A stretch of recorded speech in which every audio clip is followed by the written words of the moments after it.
eto miarabatsika rehetra ponina eto Tomasina amin'ity androany mahafinaritra ity zay fotoana ahitana ianao amin'ity androany ity tsy haiko hoe aiza ny toerana misy anao amin'izao fotoana izao miarabatsika rehetra amin'ny anara maherin' Jesosy manana programa lehibe zay zay tianay ampahafantarana anao amin'ity androany ariva ity zay programa lehibe zay ho tanterahana eto Tomasina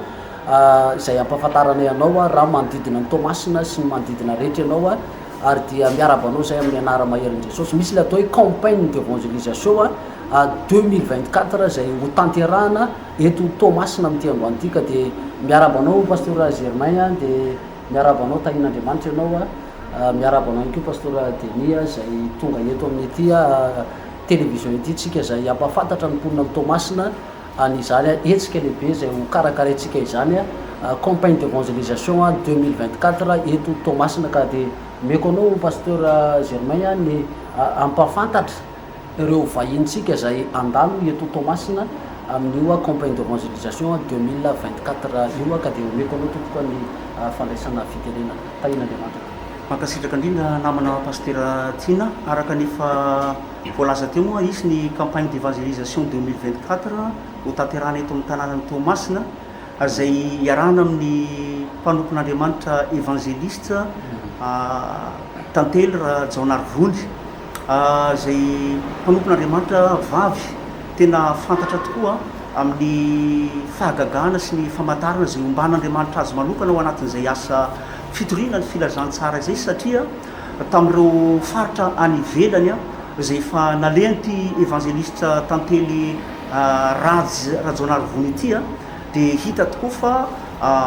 mararomaro no sitrana tao anatin'ny aretina maro samihafa misy ny malemy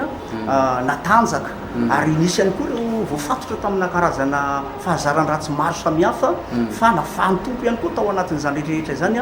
ny vokatry nylay hoe fampiasan'Andriamanitra anio mpanompon'Andriamanitra vavy io zay ho tonga eto amintsika eto an-tanànany Tomasina ary dia anasanatsika rehetra moa na ny manodidina rehetra dia samy asaina amin'ny fotoana io. Ny fotoanatsika moa zany dia manomboka ny 20 oktobra mitohy ny 17 ary mifarana amin'ny 17 volana oktobra ho avy izao zay mariko etona moa fa ny 20 oktobra sy ny 17 oktobra dia fitoriana filazantsara mitety tanàna zany ny tena atao amin'ny fotoanandro tahaka ny hoe any amin'ny faritry bazary be bazary kely ao bazarina Kirihiry Valpeso any Ambohijafy Andranomadio any amin'ny faritry région dia ny 17 ny volana oktobra ihany koa moa dia mitatra makany amin'ny Vereria Paragoudron hatrany Tsaronenana dépôt premier ny fanatanterahana zay asa fitoriana filazantsara mitety tanàna izay. Ny 17 ny volana oktobra indray moa ho tanterahana amin'ny esplanade la mairie zay manomboka amin'ny efatrora tolakandro no fotoana sady tena lazaina hoe faradoboka io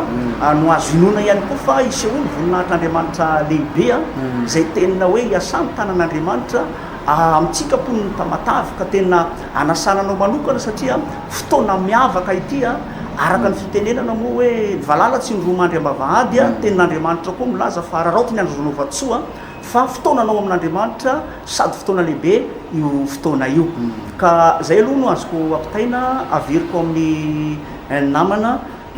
pasteur Denis moa zany ny fanomezana zay fampahafantarana atsika ity campagne d'évangélisation 2024 eto tanterahana eto Tomasina ity. Ya mazava be zay pasteur Germain fa ny zavatra tena anozakely ny teninao ny zavatra tena ampiavaka an'io fotoana io dia isy artiste anankiray zay tena goavana be satria ho avy eo lay artiste anankiray hoe Perron Niova taloha izy io dia hoe Perron Matata fa amin'ity indray mitoraka ity dia ho avy eo izy amin'ilay hoe anarana zay isalorany anao an'ilay fitoriana ankira gala évangélika hitondra an'ilay anarany hoe Perron Niova ary tanteraka tamin'io raha io mihitsy ny tenin'Andriamanitra ny Korintana faharoa toko vadimy andiny fafito ambin'ny folo hoe raha misy olona ao amin'ny Kristy dia olom-baovao izy. Taloha izy dia tena tao anatin'ny aiziny fa rehefa nifanena tamin'i Jesosy dia niova tanteraka ny fiainana tanteraka tamin'ilay tenin'Andriamanitra any amin'ny asan'ny apôstôly toko fasiva tantarany Saoly zay niova Paoly ary de tena afinaritra io satria taloha izy mihirany amin'izao tontolo zao fa amin'ny ity ndray mitoraka ity dia hira évangélika indray no ataony eo amin'ny devant la mairie le 18 zay miteneniny pasteur teo ary zatra mahafinaritra ihany koa dia isy tanora avy any Manakara TSFM zany hoe raha alavaina moa zany fanalavana azy de hoe tanora samy toro ny filazantsara zay miaraka amina ekipa goavana be ho avy eto Toamasina anafana izany fitoriana filazantsara izany ary dia torina eo ny famonjena satria ny baiboly dia laza zany hoe zay nahazo maimaimpona ozy izy dia aoka izara maimaimpona ka amin'ny fotoana io dia marihana fa tsisy vidividirana amin'ny fotoana io zay iarahanao amin'ny Pierroniova sy ny tanora TSFM tanora samy toro ny filazantsara eto Madagasikara avy any Manakara ka efa miomakomana ary zareo amin'izao fotoana zao pasteur Denis pasteur Germain fa efa ho avy eto amin'ity ary io moa misy fitenenana zay hoe alao mahita toy zay tataraina dia hoentiny marary hoentiny zavatra rehetra zay hitanao hoe tena sarotra tsy voavahanao fa mino fa hiasa Jesosy amin'ny fotoana io anao fahagagana lehibe amin'io 16 17 18 fa le 18 zany dia eo amin'ny devant la mairie fotoanantsika manomboka amin'ny 4 ora ariva hatramin'ny 7 ora sasany ariva io pasteur Denis izay fotoana izay pasteur Germain de anasantsika ny mponiny Toamasina izay fotoana izay dia ameko anao pasteur Denis ngamanya ny fanomezana sy ny fanotinana kely an'izay resaka zay mba ho azo tsara n'le tolona zay manaraka atsika amin'ity télévision CCL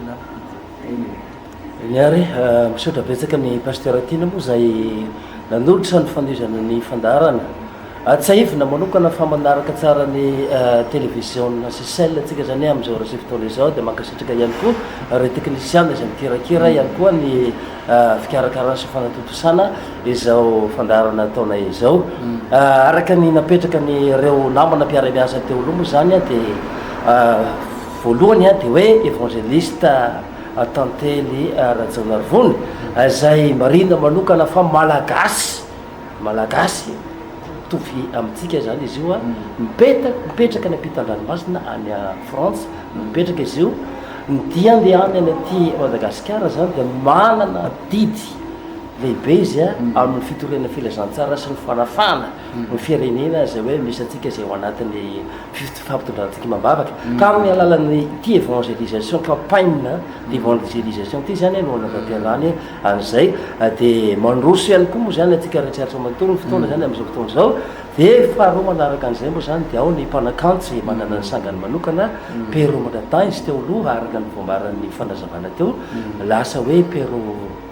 niofana izy amin'izao fotoana zao marina fa tsy misy vidibidirana zany na ny évangélisation na ny mpanakantsy mitanterana amin'ny fotoana io ka dia manasa atsika rehetraratra manontolo zay manaraka ihany koa n'izao fandaharana izao nampanompon'Andriamanitra ianao zany manaraka an'izao fotoana zao lehibe manana nomaizana azy andaotsika zany manaintana atsika rehetraratra manontolo amin'ny mpanetretena mba hiaraka ifanotrina ao anatin'io fotoana io ho anao zay mpanompon'Andriamanitra zay mety avy any velany moa zany avelan'ny tamatavy velany tamatavy ianao zany amin'izao fotoana zao ka tonga eto amin'ny fotoana io aza misalasala fa tena zava-dehibe ifandrona anao anatin'izay ho atsika zay mety hoe artiste na mpanakanto na mbola any amin'izao tontolo zao ianao na efa ao amin'ny fandakan'Andriamanitra manaintana atsika rehetraritra manontolo tsika rehetrarehetra tsy akanavaka zay eto atapy-tanàna ny tamatafy moa zany na civile aloha na miaramila dia manasa atsika rehetraritra manontolo vahoaka ny tamatafy tsy akanavaka ny tamatafy fotoana atsika zany dia mizara roa ny voalohany dia ny tapany voalohany dia ny fahinambifolo sy ny fahafitambifolo manasa atsika rehetrarehetra zany amin'ny toerana rehetrarehetra manontolo zay anaovana an'izay fitoriana filazantsara zay araka ireo toeranareo mba anatiny raha fa maheno zava-maneno anao na mahiny fitoriana filazantsara dia manatona an'ireo toeranareo any amin'ny quartier zay mety misy fitoriana filazantsara ny 16 17 toraka zany koa famaranana aza dimy fa famaranana faradoboka dia ny fahavalo ambin'ny folo ny volana oktobra eo amin'ny devant ny esplanade de la mairie no anaovana ihany koa ny évangélisation zay iarahana miaraka amin'ny tantely Rajaonarivony tsy manandratra olona tsika etompoko fa de sosiny fahasandratra amin'ny zavatra rehetrarehetra ho an'andriamanitra rerany mivoninahitra de manasa atsika moa zany anaraka ihany koa ny fambarandany ihany koa ny fotoana eto am'ditoerany ity misaotra betsaka pasteur Denis fa tena mazava be zany fanazavanao zany ary misaotra betsaka anao koa pasteur Germain tamin'izay fitondrana izay fanazavana rehetra izay mankasitraka tahiny tompo ary misaotra betsaka anao nanaraka hatramin'ny farany teto amin'ity télévision Sisel ity raha manodidina ny Tamatavy ianao dia ho hitanao iverimerina eo izay fanentanana izay fa dia misaotra n'Andriamanitra lehibentsika totosa soamatsara ny fampahafantarana izay campagne d'évangélisation 2024 izay tamin'ity androany ity dia misaotra betsaka ny technicien rehetra ihany koa nanapita ny sary tany atokantrano tany fa raha tsy teo izy ireo dia tsy tafapita izany sary sy ny fanentanana nataona izany ka dia mankasitraka pasteur Denis, mankasitraka pasteur Germain, mankasitraka ny teraka ihany koa misaotra n'Andriamanitra dia mametraka ny mandram-piona samy hotahin'Andriamanitra tsika mianakavy maniry ny aona aminao zay amin'ireo 16-17 octobre ireo campagne d'évangélisation 2024 veloma tompoko tahin'Andriamanitra. Misaotra